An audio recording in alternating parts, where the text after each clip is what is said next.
Plus के इस खास कार्यक्रम में आपका स्वागत है। मैं हूं डीआर गौतम। लालचंद प्रार्थी को कौन नहीं जानता। हिमाचल के लिए जो योगदान उनका रहा है उसे हिमाचल का बच्चा बच्चा जानता है।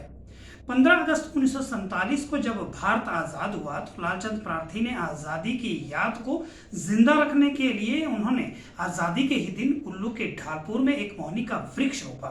यह वृक्ष आज भी लालचंद प्रार्थी के दृढ़ संकल्प की तरह ढालपुर के प्रदर्शनी ग्राउंड में खड़ा है। हालांकि इस वृक्ष की शाखाएं सूखने लगी थी, किंतु कुल्लू जिला ब्राह्मण जन कल्याण सभा ने इस वृक्ष के संरक्षण के लिए कदम उठाया और आज भी ये वृक्ष अपनी हरियाली से ढालपुर की शान बढ़ा रहा है और हमारे दिलों में प्रार्थी की याद को जिंदा रखे हुए हैं।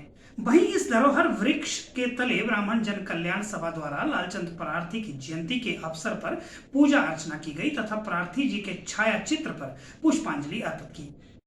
श्री कृष्ण केशव हरे मुरारी, हे नाथ नारायण वासुदेवा।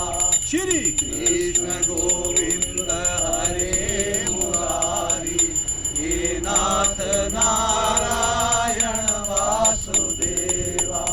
इतमात स्वामी सखा हमारे, इतमात स्वामी सखा हमारे, हे नाथ नारायण वासुदेवा। श्री कृष्ण गोविंद हरे मुरारी, हे नाथ नारायण वासुदेवा। लालचंद प्रार्थी की जयंती पर ब्राह्मण जन कल्याण सभा के संस्थापक मनमोहन गौतम ने जानकारी देते हुए बताया कि लालचंद प्रार्थी का योगदान अविस्मरणीय है। उन्होंने कहा कि लालचंद प्रार्थी को शेरे कुल्लू के नाम से भी जाना जाता है और हिमाचल के लिए जो उनका योगदान रहा है उसे कभी भी भुलाया नहीं जा सकता। आइए देखते हैं न्यूज प्लस के लिए अनुरंजनी गौतम की ये खास रिपोर्ट। इस दिन कुल्लू की धरती पर एक महान सपूत ने जन्म लिया जिसे शेरे कुल्लू श्री लालचंद प्रार्थी जी के नाम से जाना जाता रहा है। श्री लालचंद प्रार्थी जी वो एक स्वतंत्रता सेनानी भी रहे हैं। कालांतर में जब देश की आज़ादी के लिए संघर्ष चल रहा था उनकी एक बहुत बड़ी भूमिका रही है। 15 अगस्त 1947 को जब देश आज़ाद हुआ पूरा भारतवर्ष आज़ादी का जो है जश्न मना रहा था, लेकिन प्रार्थी जी बड़े दूरदृष्टा थे। उन्होंने देखा आज़ादी का जश्न तो हम मना रहे हैं लेकिन इस आज़ादी के प्रतीक के रूप में कुछ न कुछ होना चाहिए और इसी सोच को आगे लेकर के उन्होंने ये मोहरनी का वृक्ष 15 अगस्त 1947 को यहाँ रोपित किया, एक स्वतंत्रता की यादगार दिलाने के लिए। ये मोहरनी का वृक्ष वैसे भी हमारी देवभूमि में एक पूजनीय वृक्ष माना जाता है, देव वृक्ष माना जाता है जिसकी आयु बहुत लंबी होती है। 15 अगस्त 1947 को एक प्रतीक के रूप में ये मोहनी का वृक्ष आज भी हमें याद दिलाता है कि जब पूरा देश आज़ादी का जश्न मना रहा था तो कुल्लू के लोगों ने भी इसी जगह पर जो उस आज़ादी के जश्न को मनाया है। और ये वृक्ष हमें संदेश देता है कि पर्यावरण को स्वच्छ रखते हुए हमने अपनी आज़ादी को भी कैसे कायम रखना है। उस आज़ादी की खुशी को हम आज भी जो है बड़े हर्षोल्लास से मनाते रहें।